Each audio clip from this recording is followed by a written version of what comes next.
Todos, el día de hoy vamos a desarrollar una presentación de un caso clínico que tuvimos en el servicio y un breve repaso del tema con algunos puntos más importantes acerca de el osteocondroma o los osteocondromas, tumores óseos benignos. Mi nombre es Denis Thomas. Bueno, vamos a empezar. Primero vamos a hablar de la presentación del caso. Este caso fue una paciente de 7 años de edad que consultó por primera vez por una tumoración palpable en la rodilla izquierda, sin tener otro antecedente personal patológico conocido. A la paciente, su médico tratante, le solicita una radiografía de la rodilla, por bueno, relacionarlo con un trauma y le terminan haciendo entonces una radiografía. Podemos ver acá dos imágenes de radiografía, tanto en frontal como en un plano lateral. Y lo más llamativo, digamos, de estas radiografías es que a nivel de las metáfisis, ¿sí? De lo que es el fémur, una metáfisis distal del fémur, podemos ver tanto a nivel lateral, ¿sí? Digamos, medial, lateral, anterior y posterior, como existen estas excrescencias óseas, ¿sí? Que digamos, se desarrollan o se continúan, en realidad, mejor dicho, con la cortical del hueso e impresionan poseer en su interior médula ósea normal, ¿sí? Podemos ver cómo tiene anterior-posterior y entonces a nivel lateral y medial de lo que es la metáfisis distal del fémur. A la paciente 3 años después se le realiza un nuevo control. Esa primera imagen quedó y se le solicitó control a los 3 años y lo que podemos ver como manera llamativa, en este caso ya la paciente tenía 10 años, es como crecieron, ¿sí? Estas excrescencias, aumentaron de tamaño sin tener un cambio, digamos, particular en cuanto a la cortical o a la densidad ósea, simplemente aumentaron de tamaño y aumentaron también en número. Podemos ver cómo a nivel de la tibia y el peroné podemos ver nuevas lesiones que antes no estaban visualizadas. En este caso, una imagen, a la paciente le solicitaron una medición de miembros inferiores, pero yo la tomé porque servía y estaba buena para poder mostrar cómo también existían algunas lesiones a nivel de lo que era el tercio proximal del fémur y cómo también a nivel de la tibia, o en realidad para también mostrar cómo también a nivel de la tibia existían lesiones distales y no solamente afectaban al miembro inferior izquierdo, sino que también afectaban al miembro inferior derecho. Eso lo podemos ver acá. Si acá tenemos una lesión, también una exostosis, aquí tenemos otra, y podemos ver entonces a nivel de la tibia distal, como tenemos otra, pero en el proximal, tibia proximal derecha, también tenemos otra lesiones de este tipo.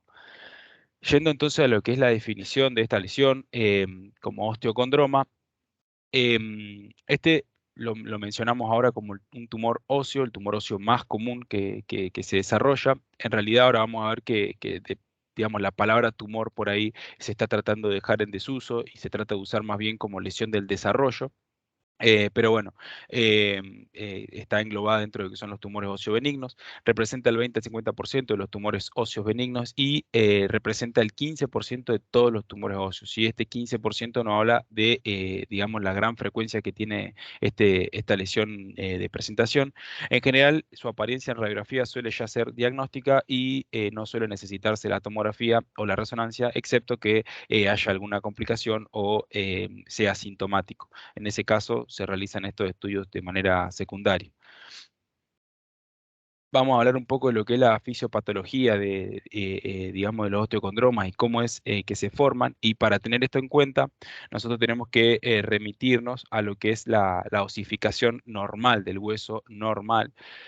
Tenemos que recordar que los huesos tienen dos maneras de osificarse. Una es intramembranosa y otra es la endocondral. La intramembranosa en general queda reservada para la mayoría de los huesos planos en general, aunque los huesos largos también tienen osificación intramembranosa, que la osificación intramembranosa en los huesos largos lo que le va a dar es grosor o diámetro al hueso, y después nosotros tenemos lo que es la osificación endocondral, que esta es la que se da en los extremos de los huesos largos, y esta lo que le va a proporcionar es justamente esto, longitud a estos huesos tubulares largos. Como primera medida, tener en cuenta que, digamos, el hueso primitivo, ¿sí? Es una estructura de cartílago hialino en la que en el centro de esta estructura de cartílago hialino aparece lo que es el centro de osificación primaria. A los extremos del centro de osificación primaria es donde se encuentran las fisis, o en realidad la región precursora de la fisis. Conforme el centro de osificación primaria empieza a, digamos, a producir una reabsorción de este cartílago, o esta matriz cartilaginosa empieza a crecer hacia los laterales, o en realidad hacia los extremos, perdón, y siempre recordando que en cada uno de los extremos de los centros de osificación primaria se encuentran la fisis, ¿sí? El centro de osificación primaria va a ser el lugar que dé formación a lo que es la diáfisis, o el cuerpo del hueso tubular. Posteriormente, y conforme sigue formándose hueso esponjoso, empiezan a aparecer vasos, empieza a crecer esta proliferación medular, digamos, se forma ya la cavidad medular y esta proliferación ósea, y empiezan a aparecer lo que son los centros de osificación secundarios, que son los que se forman vienen en los extremos del hueso largo, y que van a ser los que terminan formando las epífisis. Entre estas dos estructuras, lo que va a terminar formándose va a ser la fisis, que esta fisis lo que va a dar es la formación de lo que conocemos como metáfisis. ¿Está bien? Una vez que, digamos, que se llega a la maduración completa, o conforme avanza la maduración del hueso, la fisis se va afinando cada vez más y termina por, digamos, fusionar tanto la epífisis con la diáfisis del hueso, ¿sí? Tengamos en cuenta que, como dije anteriormente, la fisis presenta, digamos, un centro de osificación también, a nivel del cual, digamos, se produce una generación cartilaginosa que también ayuda a proporcionar hueso, y termina dando lugar a lo que nosotros conocemos como metáfisis de los huesos, ¿sí? Entonces, yendo particularmente y puntualmente a cómo se forma un osteocondroma o por qué se forma, en general la fisiopatogenia puntual no está del todo dilucidada, pero se cree que, digamos, se debe a una migración de un pequeño fragmento de fisis, o de placa de crecimiento, que se distribuye por detrás de lo que es el capuchón perióstico, que es esta área celeste que vemos acá. Nosotros acá estamos viendo un hueso, de este lado todo verde, como sería una osificación completa, y de este lado un hueso inmaduro, en el que podemos ver la epífisis, acá podemos ver la placa de crecimiento, y acá podemos ver la diáfisis, ¿sí? Esta parte gris es toda la cortical del hueso. Entonces, este punto, como decía anteriormente, es el capuchón perióstico, y la fisiopatogenia tendría que ver con que un fragmento, digamos, de placa de crecimiento migra, ¿sí?, por debajo de lo que es el capuchón perióstico, se distribuye hacia lo que es la región cortical del hueso, y conforme avanza la edad del paciente y crece el paciente, va creciendo también esta área digamos, de placa de crecimiento que está fuera de su lugar normal, ¿no? Esto explicaría por qué, lógicamente, los osteocondromas tienden a dejar de crecer cuando el paciente alcanza la maduración completa de sus huesos. Entonces, acá volvemos otra vez a lo que es la lesión del desarrollo, y por qué se ha tomado el último tiempo, digamos, esto de mencionarla como lesión del desarrollo y no tanto como un tumor óseo, porque en realidad se debe justamente a esto, ¿no? Al desarrollo normal del hueso. Es una variante, una migración de un fragmento, y se detiene cuando se alcanza la maduración completa. Como mencioné anteriormente, el mecanismo de por qué pasa no está del todo claro. En general es algo que se llama idiopático, digamos, que no se conoce el por qué, pero un punto a tener en cuenta muy importante en cuanto a la valoración de los osteocondromas es que cuando crecen, el tallo de esta excrescencia no solamente debe tener continuidad con la corteza adyacente, o la corteza primitiva del hueso, sino que también tiene que tener una comunicación directa con el canal medular. Estas dos, digamos, cosas, estos dos puntos, que haya corteza y que haya canal medular, son muy, muy importantes para poder considerar un verdadero osteocondroma. Entonces, mencionar que el aumento del tamaño del osteocondroma también está debido o está debido en realidad al crecimiento del cartílago, y que después de la maduración esquelética, como mencioné anteriormente, no existe más crecimiento. Otras causas de formación de osteocondroma, como dijimos, la primera es idiopática, no se conoce muy bien el por qué, pero han existido casos de osteocondromas secundarios que se llaman, que son inducidos por trauma o por cirugía. Y acá cuando hablamos del trauma, las fracturas, por ejemplo, de Salter-Harris, que comprometen el cartílago de crecimiento, la placa de crecimiento, perdón, suelen asociarse o hay alguna asociación con formación posterior de osteocondromas. Otra es la irradiación que pueden llegar a tener los pacientes con un esqueleto inmaduro, y en esto de que es irradiación, en un trabajo que se presentó en una serie de casos, se concluyó de que la prevalencia llegaba desde o se extendía desde el 6 al 24% de los casos, ¿sí? De pacientes que recibieron radiación por alguna causa, bueno, que posteriormente desarrollaron algún osteocondroma. En cuanto a la clasificación, vamos a ver que las clasificamos como los osteocondromas solitarios o las osteocondromatosis familiares múltiples o las exostosis múltiples hereditarias. Vamos a mencionar rápidamente algunos puntos del osteocondroma solitario. Este se da del 1 al 2% de todas las personas que sean sometidas a una evaluación por RX extensa, es decir, que si a una persona o si a todas las personas le haríamos placas, ya sea de los miembros inferiores, de los miembros superiores y demás, en el 1 al 2% de todas estas personas encontraríamos un osteocondroma. Esto da cuenta de lo frecuente que son estas lesiones.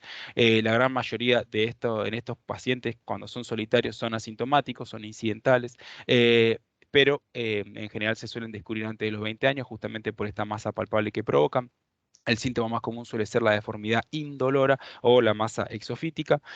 En general, cualquier hueso que presente osificación endocondral, como lo mencionamos anteriormente, puede formar un osteocondroma, pero son clásicamente tumores de las extremidades inferiores y sobre todo de la rodilla. El 50% se presentan en la extremidad inferior, 40% alrededor de la rodilla. El fémur se ve afectado en el 30% de los casos y la afectación distal es 3 veces mayor que la afectación proximal. Los osteocondromas tibiales representan del 15 al 20% y en general presentan una ubicación proximal. Vean que la mayoría de los tumores óseos, o una gran mayoría, presenta una alta predilección por lo que es todas las lesiones cerca de la rodilla. De hecho, la imagen de la rodilla suele utilizarse en muchos casos como ejemplo para determinar la ubicación, ya sea cortical, medular, metafisiaria, diafisiaria o epifisiaria de los tumores benignos, ¿sí? Bueno, el osteocondroma no es la excepción y también se encuentra muy relacionada a esto. En cuanto entonces a la clasificación, mencionábamos que también tenemos la exostosis múltiple hereditaria. Esta también se conoce como la osteocondromatosis familiar. En general, estos se detectan mucho más temprano que los osteocondromas múltiples, perdón, que los osteocondromas solitarios. ¿Por qué? Porque en general presentan mayor número y mayor tamaño las lesiones. Entonces, en general, todos los pacientes son diagnosticados antes o a los 5 años. En cuanto a la distribución de las lesiones, bueno, hay, digamos, algunos autores consideran que en general es simétrica y bilateral, y esto es lo más aceptado, pero otros autores mencionan que en general estas exostosis múltiples pueden llegar a tener un predominio unilateral y no tanto que sean tan simétricos y bilaterales.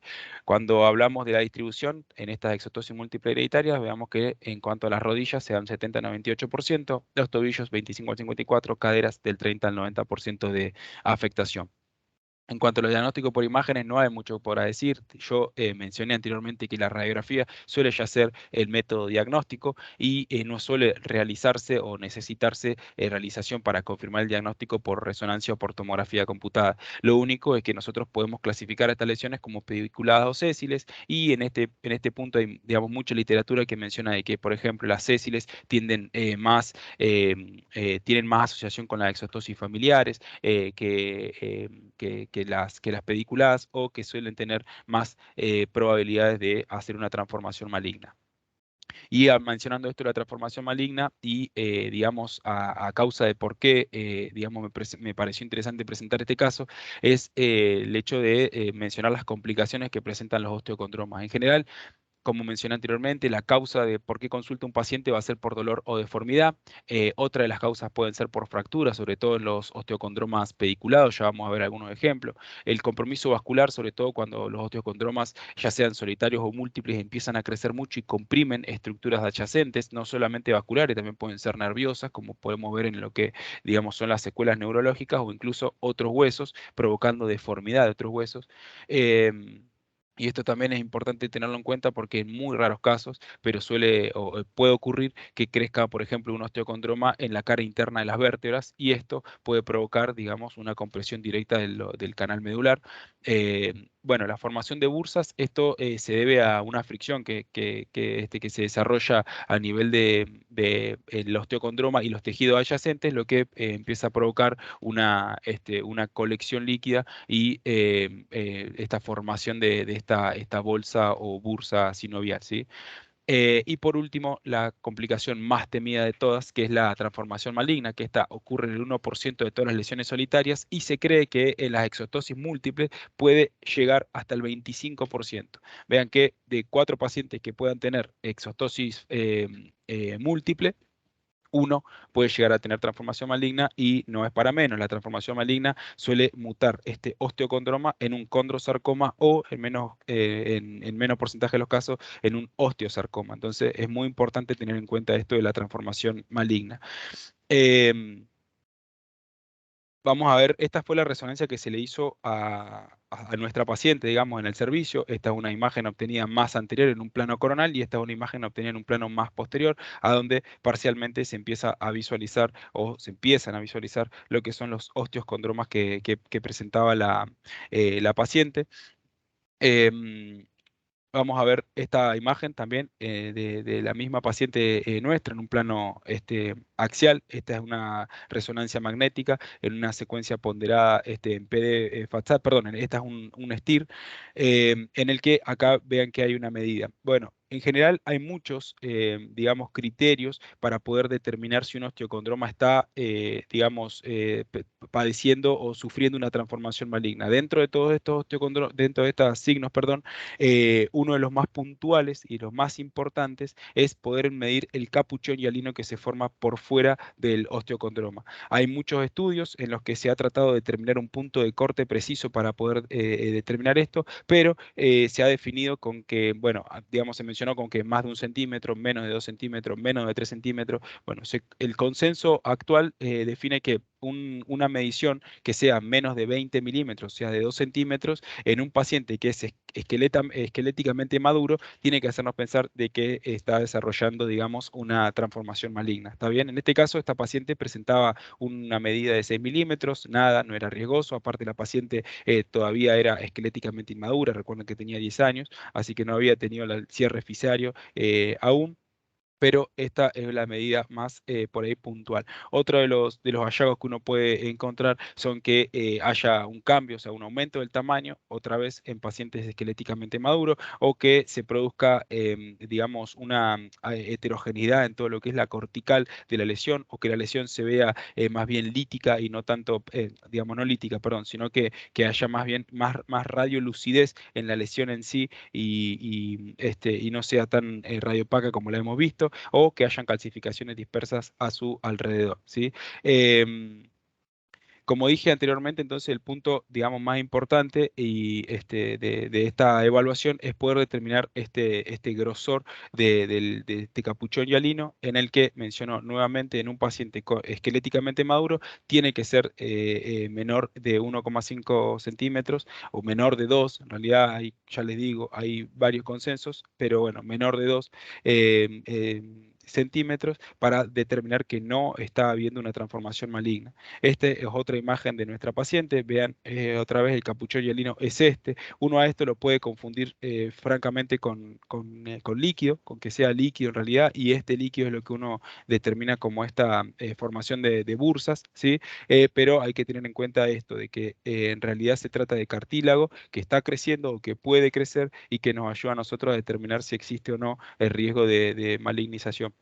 Esta es otra imagen de nuestra paciente, en este caso en un plano coronal podemos ver una resonancia magnética ponderada en secuencia PD y podemos ver en la secuencia, la imagen de la derecha en un plano axial, como también existe, ¿no? Esta es una imagen, perdón, ponderada en PD FATSAT, y cómo existe otra vez el capuchón de cartílago hialino, en el que, bueno, este era francamente delgado, entonces no generaba ningún tipo de problema al repasar las imágenes.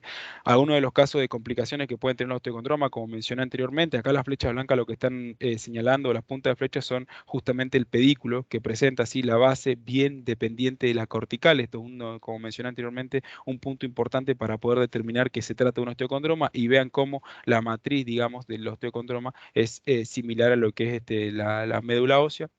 Y la flecha negra lo que señala es un trazo de fractura en un paciente que sufrió una complicación de uno de los osteocondromas. Otra vez la localización, vean que es frecuente alrededor de la rodilla.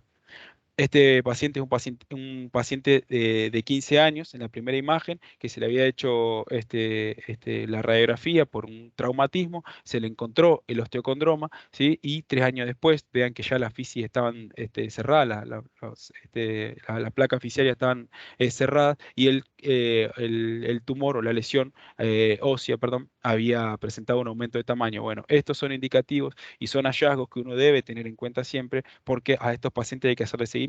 Ya como le dije, si bien la transformación maligna es poco frecuente, el tumor es muy frecuente, entonces no es raro que podamos encontrar alguna transformación maligna en tumores como estos.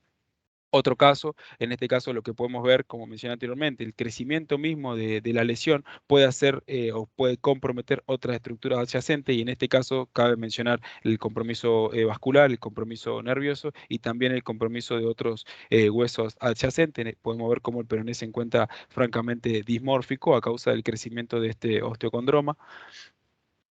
Acá podemos ver otras exostosis, en este caso lo que trata de señalar la imagen es justamente estos cambios que pueden haber o estas imágenes típicas que pueden haber en los osteocondromas que presentan signos de malignización. Acá lo que vemos es que depende de la cortical de la tibia y lo que vemos también es que, digamos, la lesión en sí es francamente radiolúcida. ¿Ven? Solamente se ve un poco de cortical, que encima la cortical se ve bien disminuida en su grosor y presenta algunas calcificaciones dispersas. Esta es una misma imagen del mismo paciente, pero en una radiografía lateral y también nos marca las calcificaciones que existen, pero es notable ver cómo la lesión en sí se ve más bien radiolúcida y no tanto radiopaca como uno esperaría verla.